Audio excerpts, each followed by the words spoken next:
Dawn huma żewġ kaxxi żgħar b'esperimenti fl-ispazju, fihom esperimenti li qed isiru fil-mediċina mill-Università ta' Malta u l-kumpanija SpaceOmics.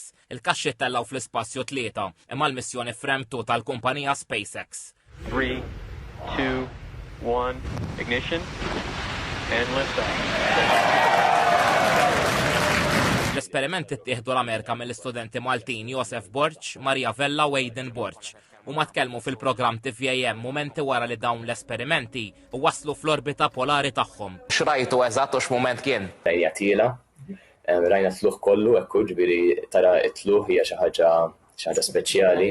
Kulħadd jinġabar, kulħadd ikun kwiet f'dak il-mument li anke fil-moment tal-countdown. Ma' TVAM News il-kod-direttur ta' SpaceOmics il-professur Joseph Borch qal li din missjoni storika. Għala missjoni hija l-ewwel ta' xorti tagħha illa għaliex tmur fl-orbita polari li din hija l-ewwel darba fid-dinja qatt ma saret illa għaliex hija tip ta' missjoni perikoluża u anka l-ammont ta' pjanar li twieħed jagħmel fuqha huwa pjanar fit-tul. Iż-żewġ esperimenti Maltin jitrattaw kondizzjonijiet serji bħal diabete u talassemija. Wieħed huwa attrezzat u din istudju tessuti li huma relatati mek li sejjaħ mikrobi jew microbiomes. Is-Science Cube l-oħra hija immirata fuq xogħol tad-demm.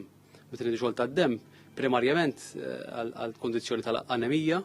Il-kampjuni tad-demm jinkludu dak ta' 6 astronauti ta' twins Amerikani Mark u Scott Kelly u tal-4 li telgħu fir-rocket ta' SpaceX. Fosthom Chun Wang li għandu l-bandiera Maltija. Id-demm itteħdilhom qabel u waqt il-missjoni. Issa jittieħed anke wara. L-analiżi tibda fl-Amerika u tkompli fil-laboratorji Maltin. Tibta astronauti tilgħu fl-ispazju u jdumu fl-ispazju daw ikollhom id-demm baxx jew jitbaxxa d-demm minħabba li ċelluli jiġu distrutti.